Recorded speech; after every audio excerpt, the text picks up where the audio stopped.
असमंजस अब भी बरकरार है। दाखिलों के लिए गाइडलाइंस बुधवार तक आ सकती है, लेकिन इसमें पॉइंट सिस्टम होगा या फिर लॉटरी होगी, इस बात को लेकर पेरेंट्स की सांसें अभी भी अटकी हुई हैं। उनका कहना है कि दाखिले की प्रक्रिया तय करने में उनकी भी भागीदारी होनी चाहिए। अभिभावकों के लिए नर्सरी एडमिशन दिन ब दिन बड़ी आफत बनते जा रहे हैं। इंतजार है सरकार की गाइडलाइंस के आने का और उसी को लेकर असमंजस है।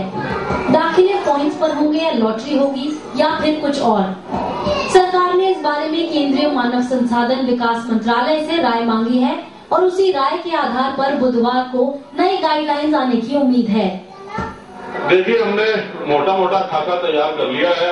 माननीय मुख्यमंत्री जी के चैम्बर में मीटिंग हुई थी कि किस तरीके से एडमिशन होने, एक आधे इश्यूज पे हमको क्लैरिटी चाहिए जो आज शाम तक आ जाएगी।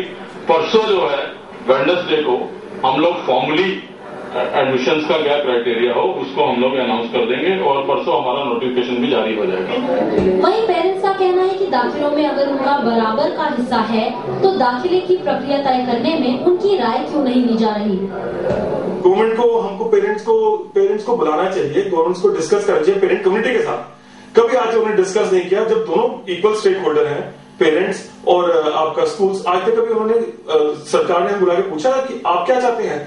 तो यही लग रहा है कि अल्टीमेटली स्कूल जो पहले हुआ था, स्कूल ने अपने बिजनेस पॉइंट अपने हिसाब से रख लिए थे। अभी वही होना है, स्कूल स्पेसिफिक पॉइंट रहेंगे, वहां पे स्क्रीनिंग होगी, कुछ ग्रुप डिस्कशन के नाम पे, कुछ आपकी क्वालिफिकेशन के नाम पे, और अगर एजुकेशन में नहीं भी करते आप तो वो उसको आपको अचीवमेंट का नाम देते हैं। बहरहाल नर्सरी दाखिलों पर सरकार की गाइडलाइंस 1-2 दिनों में आने की गुंजाइश है। ऐसे में अभिभावकों की उलझने ठीक हो ना हो, दाखिले के आधार साफ हो जाएंगे। पलक शर्मा, दिल्ली आज तक।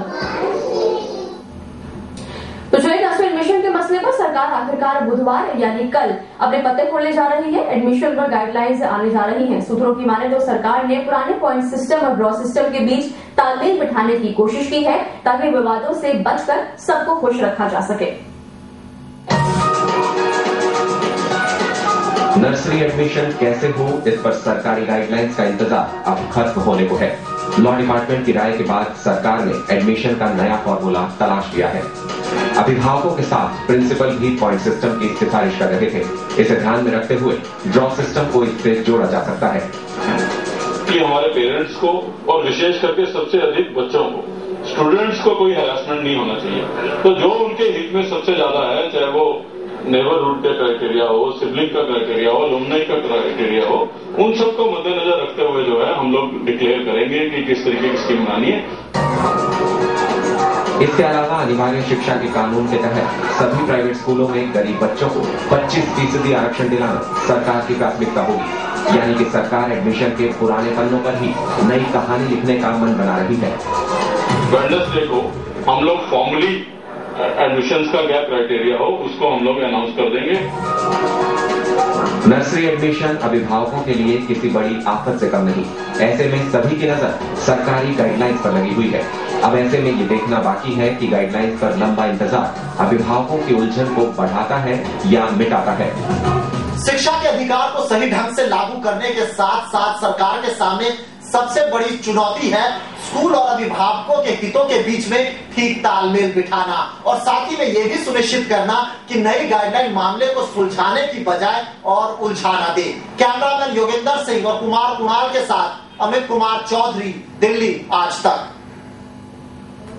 तो इंतजार आखिरकार खत्म हो रहा है और कल उम्मीद है कि गाइडलाइंस जो है वो आ जाएंगी। और इस वक्त हमारे साथ मौजूद है हमारे 2 खास मेहमान जो कि चर्चा करेंगे इसी विषय के बारे में। हमारे साथ मौजूद हैं अशोक अग्रवाल जी, आपका स्वागत है स्टूडियो में, और साथ में है अनिका मल्होत्रा जो कि प्रिंसिपल है कालका पब्लिक स्कूल से, आपका भी स्वागत है हमारे स्टूडियो में।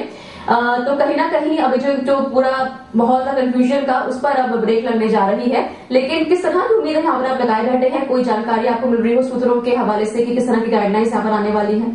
देखिए, मैं ये समझता हूँ कि जो सरकार बीच के रास्ते की बात कर रही है ना, ये संभव नहीं है। क्योंकि जो पॉइंट सिस्टम है ना, वो एक बच्चे को फेवर करता है जी। और एक बच्चे को डिसफेवर करता है ना।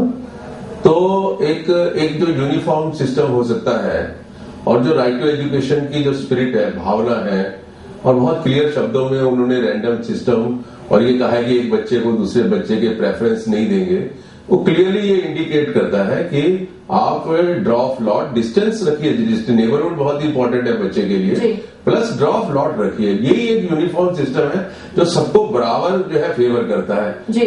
यानी यहाँ पर आप ड्रॉ सिस्टम की वकालत कर रहे हैं? हाँ बिल्कुल, ड्रॉ ही लॉट, क्योंकि अब देखिए ना, अभी इंटरेस्टिंग ये है कि सर्वोदय स्कूल जो 400 से ज्यादा सर्वोदय स्कूल है सरकार के, उसमें कई सालों से ड्रॉप लॉट से बच्चे डिस्टेंस और ड्रॉप लॉट होता है। अगर इसमें एक ही माता पिता के 2 या 3 बच्चे हैं और अगर एक का ड्रॉ सिस्टम में एडमिशन होता है नोएडा में, एक का होता है रानीबाग में, तो फिर वो माता पिता क्या करेंगे? देखिए एक बात ये समझिए आप कि जो पॉइंट सिस्टम भी है होती है जो स्कूल बनाती है, एक तो अपने हिसाब से वो बनाती है कि किस क्लास को उसको प्रेफरेंस देनी है, और वो खुद में भी कोई गारंटी थोड़ी करती है कि आपके सिबलिंग को मिलेगा। सिबलिंग को कितने मिल जाएंगे? 5 पॉइंट मिल जाएंगे, लेकिन हो सकता है दूसरे लोग जो नॉन सिबलिंग है उनके ज्यादा हो जाए, तो सिबलिंग को सारे बच्चे दाखिल थोड़ी होते हैं। और मैं आपको एक चीज बताता हूँ, स्कूल वाले सिबलिंग को दाखिल करने में इंटरेस्टेड नहीं है, क्योंकि सिबलिंग को दाखिल करने से एक्ट के अंदर कंसेशन की बात आ जाती है। और जी यहाँ पर मौजूद है, आप सहमत हैं इस पॉइंट से? देखिए अग्रवाल जी का जो सोच है कुछ हद तक जायज भी है, क्योंकि परेशान तो पेरेंट्स हैं ही, इस बात को मैं लेके चलना पड़ेगा। परेशान क्यों है ये सोचना पड़ेगा। परेशान इसलिए है कि उनको मन पसंद स्कूल नहीं मिल रहा। जिस स्कूल में अगर 100 सीटें हैं और 4000 एप्लीकेशन आए तो क्या वो स्कूल का फॉल्ट है?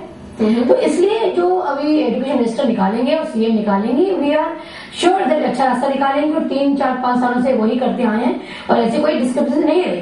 अब इतना मुआयना हो रहा है, इतनी लोग जुड़ रहे हैं इसके साथ, इतनी स्टडी हो रही है, डिले हुआ, तो डेफिनेटली कुछ सोच इसके पीछे। लेकिन इसके लिए जो परेशानी हुई वो पेरेंट्स को हुई, आपको परेशानी नहीं हुई, लेकिन पेरेंट्स को हुई। परेशानी किस बात की, हम इस पर चर्चा करेंगे। इस ब्रेक के बाद हम हो रहे हैं हाजिर, और हम चाहेंगे कि जो भी आपके सवाल हैं, जो भी आपकी शिकायतें हैं, या फिर कोई भी आपकी परेशानी है, इस पूरी प्रक्रिया से आप हमसे फोन करके पूछ सकते हैं। हमारा फोन नंबर है 41226510। इस ब्रेक के बाद हम फिर हो रहे हैं हाजिर। ब्रेक के बाद आप सभी का स्वागत है। अभी उलझन के बारे में, और अब लगभग तय हो चुका है कि कल गाइडलाइंस आ जाएगी और उसके बाद 1 जनवरी से एडमिशन की जो प्रक्रिया है वो भी शुरू हो जाएगी। यहाँ पर हमारे सवालों का जवाब दे रहे हैं अशोक अग्रवाल और साथ ही में कालका गर्ल्स स्कूल की प्रिंसिपल अनिका मेहरोत्रा जी। अनिका जी, यहाँ पर आपने कहा कि पेरेंट्स को किस बात की चिंता है? चिंता क्यों नहीं होगी? उनके बच्चे को स्कूल जाना है, लेकिन एडमिशन किस आधार पर होगा ये अभी तक उनको नहीं मालूम है। देखिए जब 15 की डेट फिक्स होती थी तब बहुत कंफ्यूजन रहता था कि भी एट रैंडम कर दिया, कोई गाइडेंस नहीं है, क्लैरिटी नहीं है, तो उस पर सवाल उठे और मिनिस्टर पे बात गई और सीएम तक बात गई, और दोनों ने देखिए बड़े अच्छे कोऑर्डिनेट किया, डिले भले किया, बट एटलीस्ट कोई कॉन्क्रीट हल तो निकला जाएगा। जहाँ पेरेंट्स का सवाल, देखिए जिसका काम उसी को साझे, पेरेंट्स काम है पेरेंटिंग करना, स्कूल का काम है एजुकेशन देना। दोनों अगर अपना रोल निभाएं तो कंफ्यूजन नहीं होगा। अगर कंफ्यूजन क्रिएट करना ही है तो झगड़े ही हमेशा रहेंगे। आप ट्रस्ट करिए, स्कूल को ये है कि ट्रस्ट निभाइए ट्रस्ट को, पेरेंट्स को सेटिस्फाई करिए और बेहतरीन एजुकेशन दीजिए। जी, हमें इस वक्त एक पेरेंट ने कॉल किया है, उनका सवाल क्या है वो हम पहले जान लेते हैं। हमें कॉल करने वाले पेरेंट का नाम है प्रमोद। प्रमोद जी, स्वागत है आपका, बोलिए क्या बोलना चाहेंगे आप इस मुद्दे के बारे में? आपके साथ प्रिंसिपल चाहिदा बैठी हुई है जी।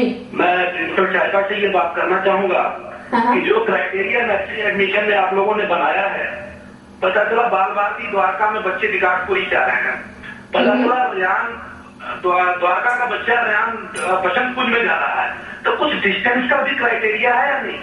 जी, इसीलिए मैंने पहले कहा आपको जो डिले हुआ है ये एक तरह से आप लोगों के ही फायदे के लिए है। स्कूल ने भले ही उसमें परेशानी झेली हो, लेकिन मैं सिर्फ ये जानना चाह रहा हूँ, मान लीजिए आपने ड्रा सिस्टम कर दिया, ड्रामे को बसंतपुर का तो अच्छा आ जाएगा, ऐसा नहीं होगा। पहला क्राइटेरिया ही डिस्टेंस डिसाइड होना चाहिए 3 किलोमीटर, जो आपने पहले डिसाइड किया 2.5 किलोमीटर। यही मुद्दा उठाए गए हैं सर। जी प्रमोद जी, यहाँ पर जो हमारे पास खबर पहुंच रही है उसके मुताबिक दोनों ही ड्रॉ और पॉइंट सिस्टम के बीच में तालमेल बिठाने की कोशिश की गई है। बहरहाल गाइडलाइंस क्या होंगी ये तो कल ही साफ हो पाएगा, लेकिन यहाँ पर इनका भी ये कहना है कि पॉइंट सिस्टम अप्लाई क्यों करेंगे दूर। आप ये देखिए ना, आसपास स्कूल होते हैं, कभी कभी ऐसा भी होता है कुछ एरिया में स्कूल नहीं होते, तो उस केस में डिस्टेंस कभी लागू नहीं हो सकता, लेकिन डेफिनेटली डिस्टेंस बहुत इंपॉर्टेंट फैक्टर है। हम खुद एज प्रिंसिपल से एज एडमिनिस्ट्रेटर्स मानते हैं कि जितना नजदीक बच्चा आएगा उतने उसको जाने में आने में परेशानी कम होगी, छोटे एज होती है, ट्रांसपोर्टेशन पेरेंट्स की बचती है, तो डिस्टेंस में वो काफी क्रूशियल फैक्टर है। एजुकेशन नहीं होना चाहिए। लेकिन अशोक जी, यहाँ पर कई पेरेंट्स ये भी कह रहे हैं कि अगर सब कुछ एक मिलीजुली राय के तहत हो रहा है तो फिर उनकी राय को नहीं ली जा रही है। बहुत एक वैलिड इशू पेरेंट्स उठा रहे हैं, क्योंकि हम ये देख रहे हैं कि सरकार जब से ये उलझन शुरू हुई है लगातार जो है स्कूल मैनेजमेंट्स के साथ 1 राउंड 2 राउंड 3 राउंड लगातार अभी आज और कल तक भी जो है वो राउंड उनके साथ चलते रहे। लेकिन सरकार ने एक बार भी ये कोशिश नहीं की कि कुछ पेरेंट्स को बुला के जो है उनसे बात की जाए। अभी स्कूल मैनेजमेंट बोलते हैं स्कूल चलाना तो हमारा काम है, इसलिए हमसे बात करें। लेकिन स्कूल चलता है कैसे? पैसा तो पेरेंट ही देता है ना, तभी तो स्कूल चलता है। उसका भी पूरा है तो उसका कोई मतलब से नहीं है, उसके बच्चे हैं। अब जो आधार होता है इन सब एडमिशंस का वो ये होता है कि सिर्फ बच्चे का इंटरेस्ट देखा जाता है, ना तो स्कूल का इंटरेस्ट देखा जाता ना पेरेंट्स का इंटरेस्ट देखा जाता है। लेकिन आज की तारीख में हम ये देख रहे हैं कि सरकार जो है ना बच्चे के इंटरेस्ट को नहीं देख रही है। अभी 4 साल का बच्चा एडमिट होना चाहिए, लेकिन सरकार जो है ना 3 साल के क्राइटेरिया को ही सालों से घसीटी जा रही है। देखिए अगर ऐसा होता तो डिले नहीं होते, तुरंत जो पिछला चल रहा है जो स्कूलों को सूट करता है, जो सो कॉलेज कहते हैं, तो वही लागू होता। क्यों डिले हुआ? किस लिए हुआ? कि पेरेंट्स का प्रेशर था कि नहीं, कहीं ना कहीं उनको लग रहा था ट्रांसपेरेंसी नहीं है, या कहीं लग रहा था कि हमारी बात रखी जा रही है। क्या ये बातें ऐसे ही मीटिंग हुई? लेकिन हालांकि पेरेंट्स का कई पेरेंट्स का अभी यही मानना है कि उनकी भी राय इसमें लेनी चाहिए। जो एक पेरेंट एसोसिएशन है, जो एक पेरेंट जो बॉडी है, उसको वहां पर बुलाकर उनकी राय इसमें शामिल होनी चाहिए थी। बहरहाल अब वो वक्त गुजर चुका है, गाइडलाइंस जो है वो कल आ जाएंगी, लेकिन फिर भी कई ऐसी बातें हैं जो कि डिस्कस करना अभी बाकी है। उनके बारे में करेंगे बात इस छोटे से ब्रेक के बाद।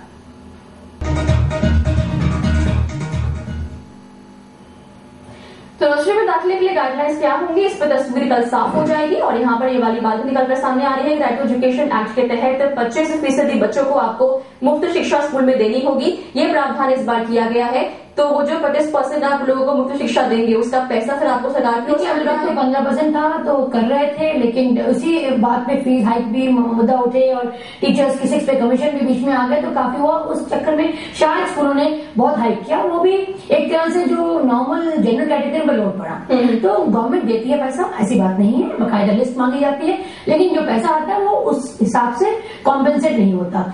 तो अगर 500 आता है अगर आपका बुक से लिए तो 80 रुपीज आती है यूनिफॉर्म। यानी कि अब तो जो बच्चे जनरल कैटेगरी में है उनके पेरेंट्स के ऊपर आप लोड डालेंगे। अगर आपने स्टैंडर्ड देना है, टीचर्स को 6 पे कमीशन देनी है, सैलरीज अप टू डेट देनी है, टाइमली देनी है, तो बिना इम्बैलेंस से कैसे चलेगा? क्या ये जायज है?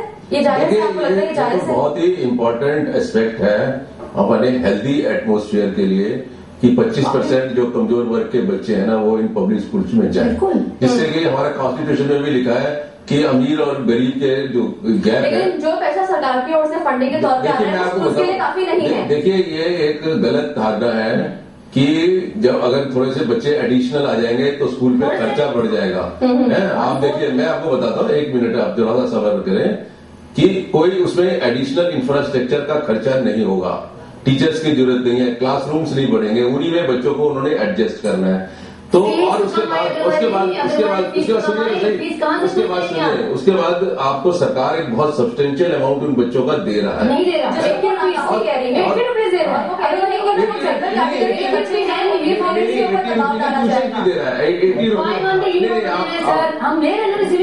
वो अलग बच्चे हैं, वो आप मिक्स मत करो ना। आप जो राइट टू एजुकेशन एक्ट के अंदर ये प्रोविजन है कि जो सरकार में बच्चे को पर सरकार खर्च करती है उतना पैसा एक एक बच्चे का प्राइवेट स्कूल को दिया जाएगा जो कमजोर वर्ग के बच्चों को रखेंगे। उसके अलावा जो और बच्चों के खर्चे हैं वो सरकार और देखेगी, जो किताबें और आप मैडम बात कर रही हैं। लेकिन सवाल ये है कि ये जो स्कूल मैनेजमेंट्स हैं ये चैरिटेबल इंस्टीट्यूशंस हैं। पहले तो ऑलरेडी इतना फीस पेरेंट्स से लेते हैं कि इनके पास इतना सरप्लसेस है कि इनको कोई जरूरत नहीं है। दूसरा ये कि सरकार के देने के बाद भी अगर 1% कुछ थोड़ा होता कहीं जरूरत पड़ सकती है तो क्या ये सिर्फ पैसा कमाने के लिए बैठे हुए हैं? हम इसका जवाब देंगे। हम इस वक्त कॉलर कॉल कर रहे हैं, सीमा इनका नाम है। सीमा जी बताइए क्या बोलना चाहेंगी? Hello ma'am, good evening. मेरे 2 बेटियां हैं, एक नर्सरी के लिए एडमिशन के लिए, एक 2nd क्लास के एडमिशन के लिए। मैं ये पूछना चाह रही थी कि मैंने कई स्कूलों में मतलब अभी ट्राई करने की कोशिश की थी। वैसे तो 1 जनवरी से एडमिशन शुरू है, लेकिन मैंने बात की थी तो वो लोग कहते हैं कि हम लोग पहले इंटरनल मतलब जो हमारे पास एडमिशन आ रहे हैं हम उन पे मतलब पहले हम वो फिलअप करेंगे, उसके बाद में जो सीट बचेंगी उसमें हम आपकी जो ये कमजोर वर्ग के जो आप जैसे बात करिए मैडम, प्रिंसिपल मैम बात कर रही हैं, तो उनके मतलब अगर सीट बचेगी तो वैसे बच्चों को डबल दी जाएगी। कुछ बुलाके की स्थिति और उनकी मतलब उनकी ऐसे ड्रॉ सिस्टम उनके थ्रू एडमिशन फिलअप किए जाएंगे। तो ये मतलब आप ये गाइडलाइन में ये ऐसा कुछ जवाब इसका लेते हैं होने का चीज है। देखिए, अगर 100 सीटें स्कूल के पास है तो अभी मैं अग्रवाल से बात ये कर रही थी, अगर 100 सीट्स हैं तो 75 जनरल कैटेगरी की हैं। जी, ये नहीं कि बचेंगी तो देंगे, पहले 75 कंप्लीट होगी, जैसे कंप्लीट होते ही जो उसके पैरेलली फॉर्म्स लेते रहते हैं या एप्लीकेशन लेते रहते हैं स्कूल वाले कि जो विकास में अप्लाई करते हैं। 75 होने के बाद फिर जो फॉर्म जितने भी आए 100 200 जितने फॉर्म्स आए उनमें से ड्रॉप होगा। उनमें ड्रॉप ही नहीं, पहले जो मैं करके आई हूँ मैंने देखा कि लोएस्ट इनकम किसकी पहले है जी, फिर हम निकालते, लेकिन फिर भी उसका ड्रॉप का सिस्टम आया है। हमें लगा कि लोग जो सबसे कमजोर वर्ग उसको पहले दें, लेकिन फिर भी हम लॉटरी और ड्रॉ से निकालेंगे, पूरे फॉर्म कलेक्ट होंगे, 25 फॉर्म्स में निकालेंगे, जिसका भी आएगा उसको मिला जाएगा। जी, लेकिन इस वाली चीज में इसका जवाब नहीं मिला कि आपके हिसाब से सरकार के द्वारा दिया हुआ पैसा काफी नहीं है, तो क्या 75 बच्चों के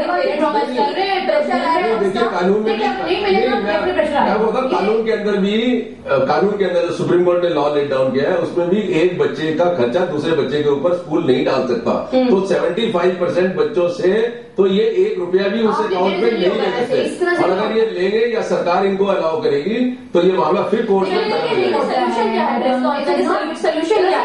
हर साल बजट बनता है आपका, उस बजट में देखा जाता है कि कितना आता है। जरूरी नहीं है कि पूरा लोड होता है, कभी कभी अग्रवाल जी ने कहा हो सकता है सरप्लस हो, लेकिन उसमें डिनायल और फाइट की कोई इशू नहीं है। अगर ऐसा होता है तो उतना ही रेशो में लिया जाता है, अगर नहीं है तो पूरा लिया जाता है, अगर है तो उतना ही रेशो लिया जाएगा। लेकिन कॉम्पेंसेट अपने से करेंगे। लेकिन यहाँ पे शायद सरकार को गाइडलाइंस जारी करते समय इस बात का पूरा ध्यान रखना चाहिए था, और क्या पता रखा हो कि जब तक गाइडलाइंस आएंगे उसके बाद ही साफ हो पाएगा कि स्कूलों के हिसाब से जो 25% कैटेगरी को पैसा मिलना चाहिए वो काफी नहीं है। ऐसे में स्कूल जो है वो मुनाफा कहाँ से पूरा करेंगे, क्या उसको 75% बच्चों के ब्रेड से वसूला जाएगा? ये यहाँ पर एक काफी संजीदा मामला है। हमें इस वक्त एक और कॉल कर रही है, इनका नाम है यास्मीन। यास्मीन बोलिए, क्या बोलना चाहेंगे? मैं ये कहना चाहती हूँ, ये जो प्रिंसिपल साहिबा है ये अशोक अग्रवाल जी को ऐसे ही समझा रही हैं जैसे वो कोई बड़े वकील ना हो, एक स्कूल के स्टूडेंट हो, जबकि वो अच्छी तरह कानून जानती है और उनको अभी कुछ भी नहीं पता।